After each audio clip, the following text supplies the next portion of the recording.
Okay, so welcome to we're in our spring 1 term, and you guys are here for machine design elements. So we've got a action-packed term. There's a lot of stuff that we have coming up. I'm gonna see who is here. Okay, so Brandon, is Hunter in the room right now? You are. Okay, all right. Did you want to come in? Did you want to watch it on your? You'll follow. Okay, then I'll admit you. Thank you very much, guys, for doing that.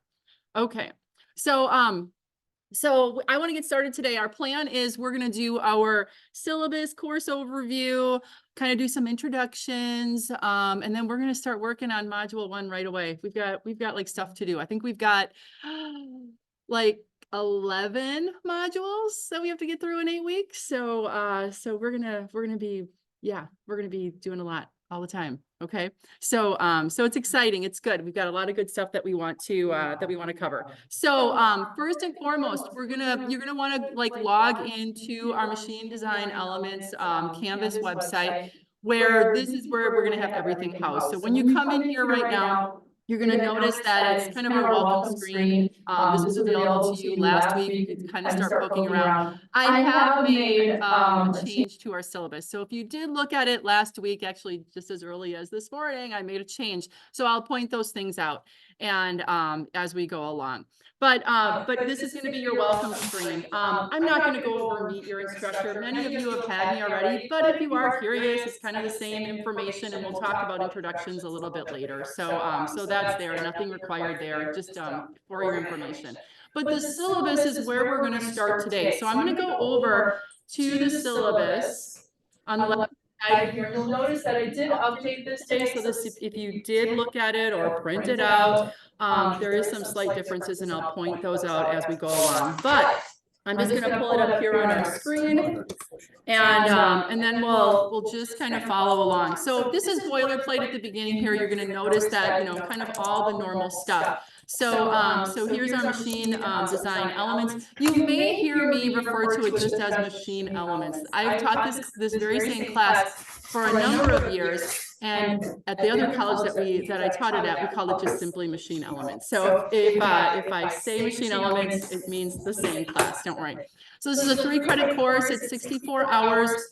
And so that's distributed over the 8 weeks here in the spring 1 term. Now this format is face-to-face, but considered hybrid.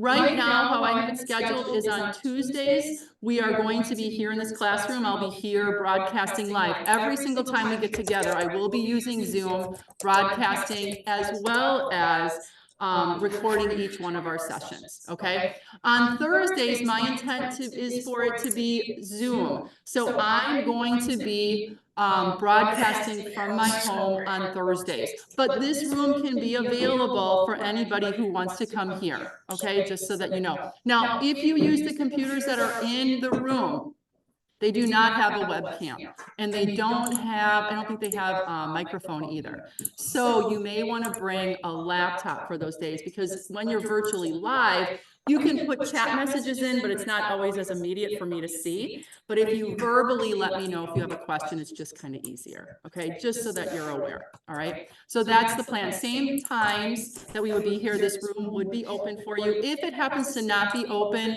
if you choose to come to campus, then right across the way is Lindsay. She's our administrative assistant, and she can open the door for you. Okay. So feel free to utilize that as an option. But Thursdays, I'll most likely be from home.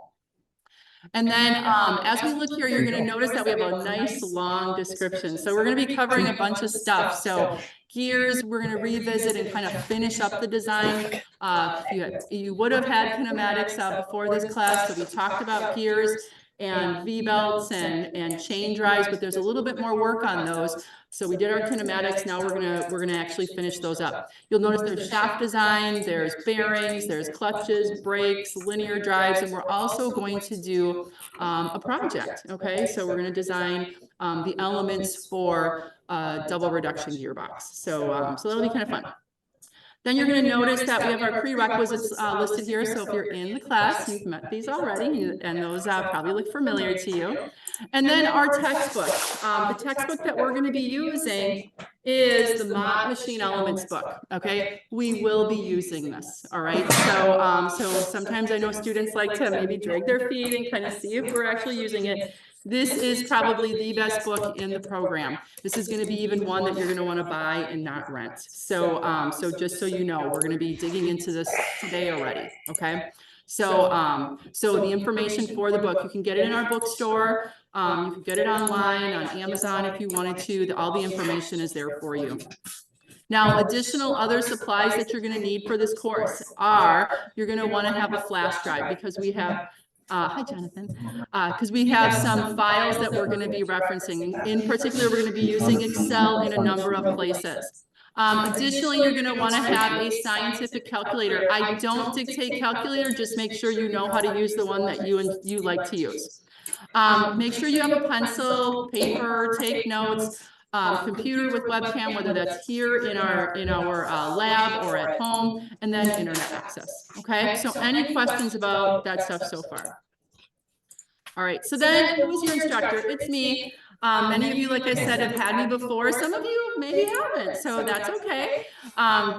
So you'll get to know me, so I'm excited for that. You'll notice that I have my email and my phone number here. The phone number you can call or you can text that number, okay? The fastest way to get a hold of me is usually by text, okay? Even if you send an email that's longer and you just say, hey, I sent you a text real quick, that's nice so that I'm aware of it.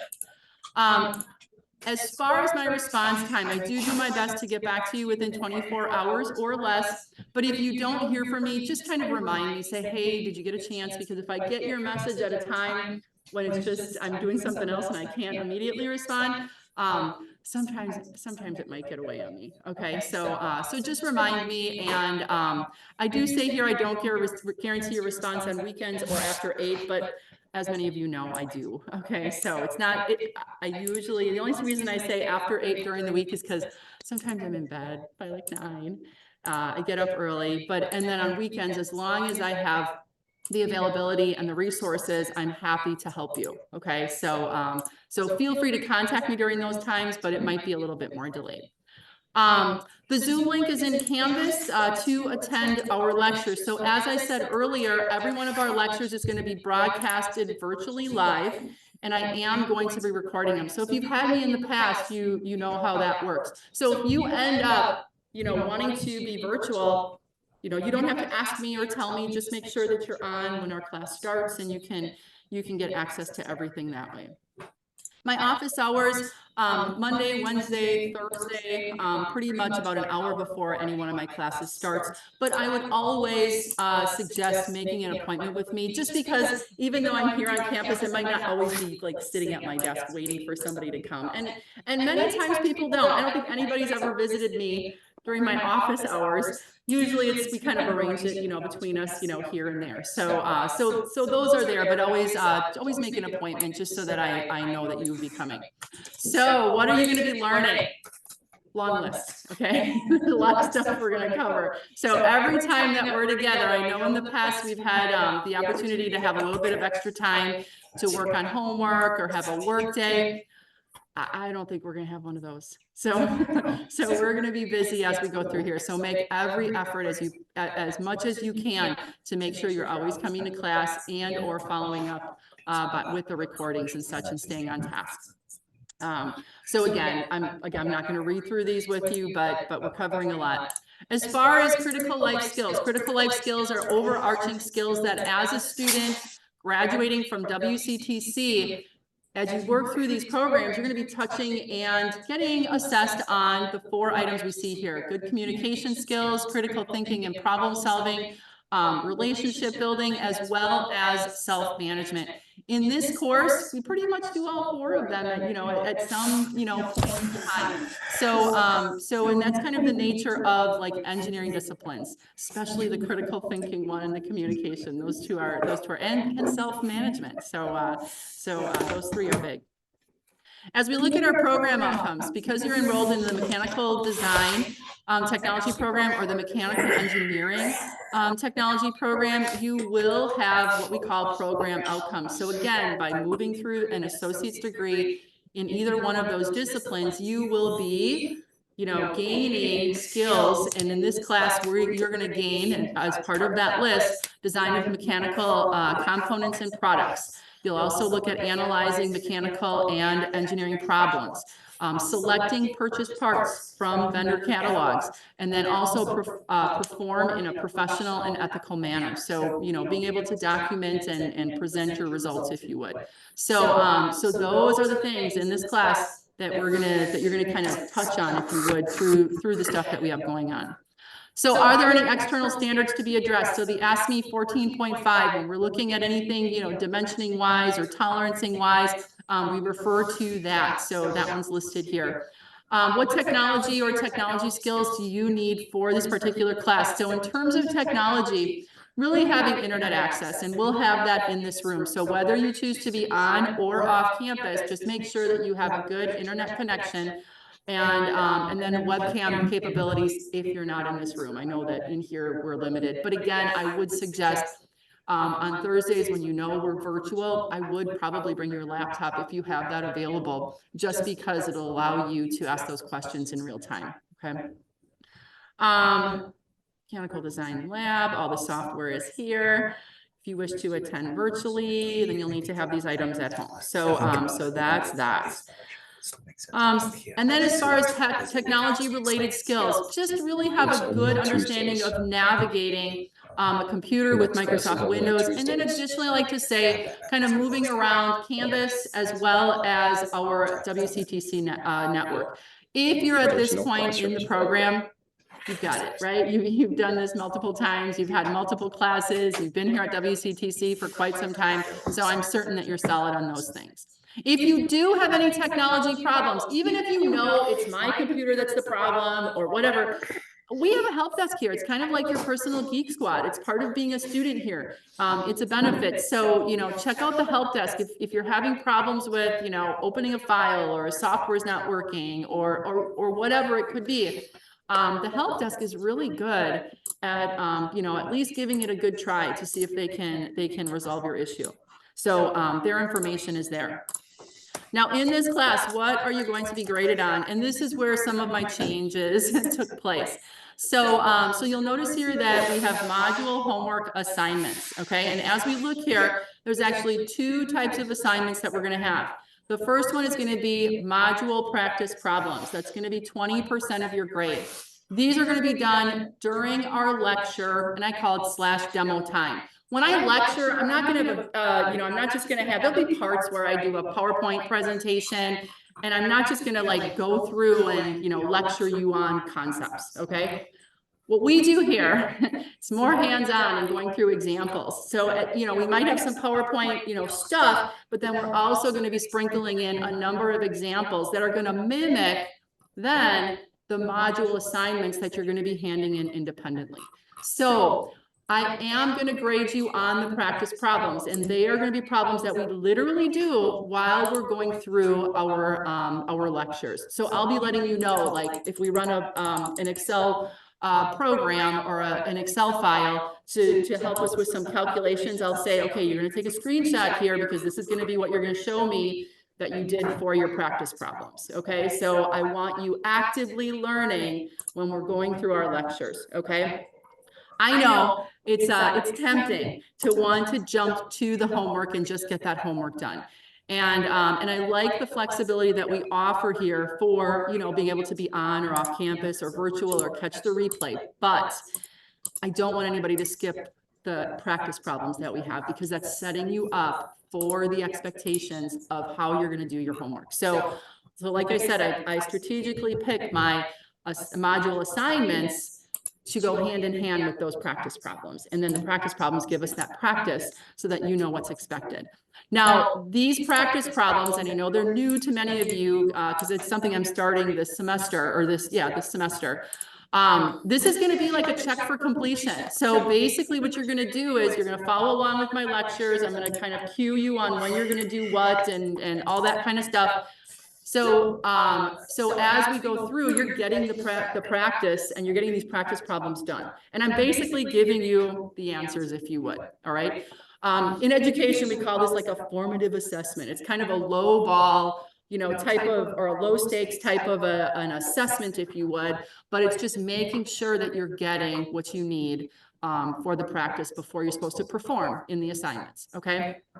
There's only going to be one attempt. So this isn't, you know, going to be putting it in and get, you know, earning more points. You either get 10 points or you get 0 points. And it's going to be a one-time shot. I'm not going to continue to correct them. Now, what I will do is if there's anything missing in the formatting that I told you during our lectures, or if there's any problems missing, I'll let you know. And if you even have one thing that isn't there that I need you to have, it's a 0. So again, it's 10 or 0. If you end up not handing it in, it's a 0, obviously, okay? It's 20% of your grade, because being here and going through the lectures and following along, it's an important part of the class, okay? It's an important part of the class. So, so that's practice problems. Module assignments, that's 30% of your grade.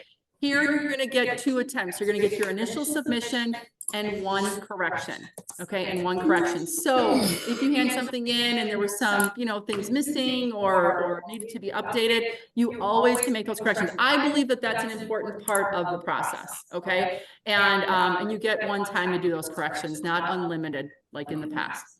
And then lastly, we have a gearbox project assignment. And I have it broken up into, I forget exactly how many, but you're going to see when we get to our modules, there's a gearbox project. And the gearbox project is nice because it brings together a number of the things that we're going to be looking at individually. So at the beginning of our class here, we're going to be looking at gears and shafts and bearings, and those are all elements we put into a gearbox, okay?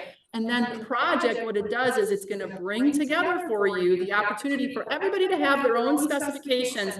We're all going to go through the same process, but now you're going to, you know, using your variables, pick out gears, pick out bearings, size the shafts for your particular project, okay? And then we're going to be putting together, you know, a nice little project portfolio, if you would, at the end. And it's a nice way to kind of, you know, put a little bow on the things that we're working through. But it'll be a project that we, you know, kind of work through together. So you'll get some direction on that. It will not be a group project, just so you know. Everybody will have their individual assignment. So it'll be an individual project, but we'll all go through that same kind of process to see how we put that together. Okay. So that's going to be worth 50% of your grade. That one also, any of those assignments or due dates, you'll have 2 attempts, and then up to 1 week after the due date to hand those in. Okay? So any questions so far? All right. Okay, it's gonna be so good. So your grading scale is here, as you know it. This is WCTC's grading scale. So so wherever we end up falling, that's where it's going to be. When can you expect feedback? So you can expect feedback within 3 school days of handing something in. For those of you who've had me in the past, that's something I'm really kind of on top of. I really try to turn around the homework, get it corrected for you so you know exactly where you're at. So if you do see something delayed, don't hesitate to say, hey, did you miss this? Or it's hanging out there and I haven't seen a grade yet. Just let me know, okay? Attendance. How often do I need to come to class? Attendance is required for each one of our classes. It can be either in person or it can be, you know, Zoom. So even if I'm physically on campus here, you can also be virtual, you know, on our Zoom meeting. Many of you have done that option in one, you know, form or another last semester, and I think it seemed to work pretty well. So so we're going to continue to offer that. My lecture demo is a time for you to gain an understanding of the concepts during my lectures pertaining to the assignments that you're going to have out of the textbooks. Additionally, I'll perform demonstrations, these practice problems, of examples that will mimic the module assignments to help you understand the formatting requirements on all the assignments and the gearbox project, okay? I'm usually not going to expect you to do anything that I don't kind of show you or demonstrate to you here in class. Okay. So attending, seeing, reviewing, you know, catching yourself up on the videos is really important, and staying on task. If you're unable to make it to class, please notify me via email. Okay, that's not a text message thing. Make sure you send me an email to my WCTC email. If you know that you're going to be absent coming up, even if you verbally tell me, send me an email as well, because that helps document it for me. Okay. This is considered an excused absence. You are allowed one excused absence without penalty. Any additional excused absences will be a reduction of 2%. It's really kind of my hook to, hopefully encourage you to come to class. Okay. If you're unable to attend, but you don't notify me, that's an unexcused absence. Okay. And it has to be before our class starts. An unexcused absence will result in 5% reduction off of your overall grade at the end. Okay. So let me know. On that note, letting me know is just so that I know you're going to be here or not, just like you would for work. You do never have to give me a reason. You don't have to try to explain to me. I'm not ever going to ask you. That's none of my business. But if you just can't make it, you just can't make it. That's okay. But just let me know. All right. Just let me know. It's one of those things, like I said, we're preparing you for the work world, and it's an expectation you would have at a job, right? So that very same thing is here. Late work. Can you submit any assignments after the due date? All right. Now, this is a change. So if you've had me, last semester, this is going to be different than what we've had in the past. Each assignment now has a set due date. We don't call them target due dates anymore. Okay. You will have to, you will be able to hand in practice problems, assignments, and your gearbox project 7 days after the set due date without penalty. So you still get a little grace period. All right. So I have all my due dates on Fridays, similar to what I've done in the past. And if you end up saying, oh, I could use the weekend or maybe a couple extra days, you don't have to ask me. All right. Just take the extra time that you need. And then as long as it's within that 7-day window, that 7-day grace period, there's going to be no penalty assessed. Okay. Now, after that 7-day grace period, now anything goes to a 0 that isn't handed in. All right. If you want an extension after the 7-day grace period, you have to ask me for it. Okay. And if you, I will only give extensions in extenuating circumstances, meaning if you say to me, I just didn't have time, not great. Okay.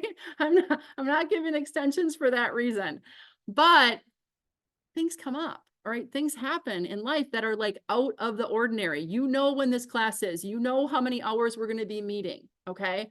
And so if it's going to be beyond that 7 days, I'm not saying you have to prove to me, but it has to be something that's of more urgent nature. Does that make sense? Okay. So I still have some flexibility in here. The reason for this is because we have 12 learning plans to get through. I cannot let you guys like linger out there with things not handed in for more than a week, because we're moving, through this stuff. And it's really more for your good than even for me. Okay. So some classes, this just is I think is going to work better. I know it's going to work better. Okay. For everybody involved. So it's really important to stay on top of due dates, and then just know that grace period is there for you as some flexibility. But beyond that, then we'll have to have a discussion. Okay. Now, if you did need to exercise an extension, you do need to let me know before the 7-day grace period has expired. If you just kind of, oh, I didn't realize, I'm telling you now. Okay, it's here, it's recorded. You can even go back and look at it. So you have to have it within that time, and it needs to be an email request. Okay, I want it kind of documented through our emails. So any questions about that? That is something that is different from what I've had in the past. Okay. All right. Now, just note here that students who attend class on a regular basis and hand in their work, by or right around those due dates, they earn the highest grades in my class. Okay. So I always say here, it's my unscientific observation after many years of teaching. That's really the case. So if you want to get a good grade in here, and it's totally doable, just a matter of being on task and then making sure that you're catching those due dates. Okay. All right. Any questions? All right. Learning environment etiquette. So what are the expectations of being here in class? So I don't anticipate there to be any problems, but it's always good to just give a reminder of my expectations of those who are here. So, and virtually. First of all, always be ready to work on our classwork here when class starts. Okay, so at 12 o'clock, I gotcha. Okay, so I need your attention during that time. Make sure that you have your webcam on and working at all times, especially when you're virtual. I feel like, even though I know it's tempting to just put your little circle person on there, even on the other end, it doesn't really feel like you're involved in the class. And it's not that I want to be spying on you or making sure you're paying attention, but it's about being part of something. Okay. It just makes you feel like, and I feel like we have more of a cohesive group here. So that's the reason for the webcam. Okay. Come to class with any pre-work done as directed by your instructor. So if I say, you know, I want you to look at this, that, or the other, or have this example done before we get, you know, here, there are going to be times where we might not be able to go through each and everything during class. And I may need you to, over the weekend or by the next time we meet, go through this example, and then we're going to start there. Okay. Be respectful of others by refraining from chatting to other students while others are asking questions or while I'm lecturing. Okay. Stay on task with the work during the lectures and lab times. Refrain from personal electronic devices during our scheduled times. Now, I don't mind if you bring your own laptop. I don't mind if you work on a, you know, on a tablet, but I expect the work to be on task with what we're doing. Okay. I know you've all have been classes. I can't see your screens, but I've been in classes where somebody in front of me has like a video going and class is going. It's distracting. It's literally, it's rude. Okay. Don't do it. You've signed up for this class, get your money's worth. We've got a lot to cover. And so please refrain from those things. All right. Well, let me see here. Oh, also keep our conversations to a low level, especially when we're working here in class. I don't mind. You guys are friends. You've been in classes together. You know each other. It's wonderful. I'm not trying to stifle that, but we want to keep our conversations to an appropriate level and subject. So things that are off limits are religion, politics, sex, race, or anything else that causes angst. All right. I usually won't, you know, interrupt anybody's, you know, conversation unless it starts to become inappropriate. I'll say, take it outside or something like that. Okay. The other thing, I don't want anybody swearing in class either. All right. Some swear words seem to have become adjectives. All right. Not in my book, not in my classroom. When you get out in industry and you're working, the expectation is you're going to have a professional attitude. Okay. I know that maybe is different at different companies, but in the classroom here, that's going to be just one bar that I have. No swearing, please. Okay. So, yeah. So if it slips, I'm not going to, you know, have a big deal about it, but I might say, oh, watch your language. Okay. Or something like that. Just a reminder. So let's be professional. Feel free to ask questions anytime during my demonstrations. Okay. I'm always going to be recording, but I don't want that to stop anybody from asking a question because it's a recording of our lecture. You may have things that you want to add. You may have things that you want to know in the moment. All right. I don't want you to wait till I stop recording to ask that question. That is not what this recording is about. It's to record what goes on in class. So always ask those real time. Help your fellow students if you can. If you feel like you can give somebody a helping hand, do that. The best way to learn something is to teach it. Do you know that? Take that step of explaining what you believe the information is to somebody else. And all of a sudden you have a better, deeper understanding. Okay. So I encourage that to happen in our class. Even working together, if you want to sit down and get through problems together, we all know the difference between bouncing ideas off of each other and cheating, right? So don't cross that line. And then always apply the golden rule. Do unto others as you would have done unto you. So is there anything on this list that you heard that that isn't complete? Is there anything you would want to add to this list as we look at expectations in our classroom? Pizza on Fridays or anything? I don't know. Snacks. Should we get remember when you were young and you would go to like different things and there would be like you'd be on for bringing snacks that week. Yeah. Or in like middle school. Could do that. I'm all for food. Anyway. Okay. All right, so all on the same page. The next section here talks about personal electronic device use. Can you use them in class? I don't mind. We all have our phones, our tablets, whatever they might be. They are our link to our world, right? Everything else that's happening in our world. And I don't mind if you have your phones. I don't collect them. I ask that you turn your ringer off. Okay, maybe put it on vibrate. And if you are expecting, you know, any sort of an important call or something comes up and you know you need to take it, just simply, you know, take it outside. You don't have to even ask me to get up and leave. You're an adult, and just take it outside. Okay. Please don't be playing games and, you know, on your phone and ignoring what's going on, you know, while we're doing our work here in class. Okay. Because that I'll probably call you out on. All right. So, so please don't do that. Other policies, correcting assignments. I encourage you to make corrections to any graded assignments. You can resubmit once to earn points back within 1 week of the original due date. Okay.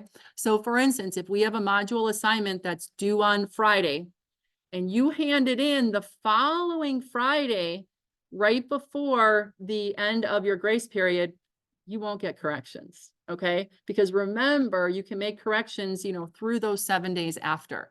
So time your submissions so that you're going to have time to get that back from me, graded for one, and then time to actually make the corrections. So if you do want to have that opportunity for corrections, make sure you give yourself enough time on the original submission to do that. And again, that's why I prioritize getting these grades, you know, turned around for you so that you can maximize that. Okay.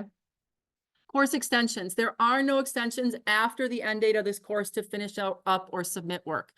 The only thing I can do, I will say this, and some of you may have gotten this in the past, I can work with you over the weekend. So if our term ends on the 15th, I have to have grades in by the next week. Okay. And so if I want or need to grant an extension, it's only under extenuating circumstances because I've got to get approval from our dean. Okay. So it's not just me giving the extension, it's an approval by a dean as well. Okay. So I can give you over the weekend, but that's about it. And that's why these due dates as we go along, when we're covering so much material, are really important. Okay. Really important. Course communication outside of class. So you have my email, you have my text. Please note that I don't guarantee on weekends. It's like a standard little thing I have, but still text or email me, you know, in the evenings, and I'll get back to you as soon as I can. All right. Cheating. If you're caught cheating in this class using somebody else's work, you will be withdrawn immediately and given an F in this class. This is my standard line. If you get caught cheating by Kelly, you're really bad at it. All right. Maybe it goes on under my nose. I don't know, but I assume a couple things. Number one, you're here to learn this material. You're interested in this subject and you want to use it when you're out in industry. The second thing is I build, I believe, a lot of flexibility in for you. And usually people are cheating when they're up against a deadline and they don't think they can meet it and they don't want to get deducted points or not be able to hand something in. You guys don't have that. I've eliminated that. So there shouldn't be any reason to cheat. If you are struggling with material and you just can't get it, or things are getting behind on you and you're at that point, you know, even that 7-day grace period, don't cheat. Come and talk to me. If somebody approaches you about using your work, tell them, go talk to Kelly. She'll figure it out with you. I will. I've got to have rules in a syllabus. All right. But that doesn't mean that I'm not a person. Okay. And I'm always happy to help anybody out. Okay. So do not resort to cheating. Don't do it. Okay. I think I'm more upset usually about it. I've caught it a couple times over the years. And I think I'm more upset than the people who actually cheated. I'm like, dang it, don't do it. So yeah, always come to see me before you ever resort, you know, kind of resort to those types of things. Outside of class work, this is a big class. This class requires students to work in addition to what we meet here in class. So don't think if I'm coming to class, this is it. As long as I get my stuff done during class, I'll be good. No, you can expect anywhere from 2 to 3 hours per hour we're in class additionally to what we have here. Okay. So what that means is since we're meeting 8 hours in a week, that's anywhere from an additional 16 to 24 hours. Now, will you do that each and every week? Probably not. Okay. And that's not my goal. I don't use that as, you know, how much work I'm going to give you, but we're not going to get a lot of time in class to do homework. I will help you with homework, set up homework problems, but it's not like we're going to be working them in class. Okay. That's expected outside of class. So be aware of that. Don't expect to finish work during our scheduled times. There might be times where we have some extra, but it'll be minimal. Virtual live Zoom sessions. So I'll always broadcast from either here or my home. Please see the schedule. You must have a working webcam in order to be counted, you know, as present. And then check your email or announcements before coming to class. This time of year gets a little dicey, okay? Because of, you know, January, February, the weather can be kind of crappy. Because of the virtual option, I always want you guys to know that you don't have to, you know, force yourself to come to class. All right. If being at home and you feel more comfortable that you don't have to drive, you can always use that virtual option. The other thing is, even if you know, can't be virtually live, always know that I'm recording these sessions as well. Okay. So there'll always be a way that you can catch up with the work that you maybe miss or the time. So, and then with that, if for some reason else WCTC is canceled, then you know, we're probably still going to be virtual. I don't have the bandwidth. I usually will say, oh, you don't have to worry about with this class. This one is rigorous. Okay. We've got a lot of stuff to cover and we don't have a lot of time to do it. So we will be practicing and using our virtual option. If you happen to on a snow day, just not be available. If your internet is out, if your electricity is out, if you have kids at home, if you're snow plowing other people, there's like stuff to do. I will always do the recordings as well. Okay. I won't hold you to attendance on those days and I'll always explain that, but know that I will always record what I do, you know, so that we won't be missing, you know, that entire time. Any questions on that? So it's always good practice to check your email for announcements before coming to class, really any class at WCTC, because anything can happen, right? All right. And then the section in the middle here, I have to believe that at this point in your career here at WCTC, you're pretty familiar with the resources that we have available for you and the student handbook. And then here at the end, you're going to notice that what I did was I added our course schedule. And this may change as we go through. And I already know it's going to change because over the weekend, I got a letter. And the week of, which is our 7th week, March 4th through the 8th, I'm on for jury duty. So I'm not afraid. I'm supposed to call in every day. So there's a chance that it'll just go, you know, normal because things won't happen. And I think that happens quite often, but I will have things in place where I'll have pre-recordings that you can go through. You'll have work that you can work on. And by that time, you know, you'll be kind of in the rhythm of things. So I might be switching some things around here to reflect that, that potential conflict that I have. Okay. So, but I'll keep you abreast of that. I'll take care of that scheduling and such. So, and then at the end here, just reminding you of your spring break and then when the next term, is going to start. Any questions? All right. So again, I know most of you have had me before, just that due date thing is really kind of the big thing that has changed. Okay. All right. So with that, that's our syllabus. Let's take a peek at Canvas so we know like how to navigate and what things look like. So as you know, when you come in, here's your home page. This really refers to really the beginning of the class. Make sure that you get your book ASAP. Announcements. I sent your welcome announcement out last week. Announcements I'll send, and I'll also send them to your emails as well. The announcements are really just kind of a broadcast to the whole group. So if in the event I need to cancel class or schedule it virtually instead of on campus or where I'll be as opposed to where you'll be, I'll always send there. Okay. And then you'll get that via email as well. And then it's available for you to go back to. The syllabus we already looked at. I will populate this video in here too. So if you do need to go back to it, it'll be there. And then our modules. Our modules are really that plan for the class and we work down through the modules. I have modules corresponding to the number of the week, if you would. So module 1, we're going to be doing spur gear design. Module 2, we're going to be, oh, I guess I don't. I think I do have them in this class. I'm sorry. In another class, I have them 1 through 8, but there's 11 learning plans here. So number 2, you're going to notice we're going to go to belts and chains. Now, gears and belts and chains are really strategically right here because those who have had kinematics and basic mechanisms, we worked a little bit on that stuff. We did the kinematic side of things. Here in machine design elements, we are going to be finishing up those designs. We're now going to be specifying materials and the sizes and looking at forces, which we didn't do in kinematics. So, that's what machine design elements is all about. And then we're going to be looking at bearings and keys and couplings and tolerances and fits and shafts. And oh my goodness, it's so good. And then you'll notice that we have our gearbox project here. And there's some elements in there, separate assignments that are going to build that. You won't see the separate assignments yet because they're not like solidified, but this is what you get to look forward to.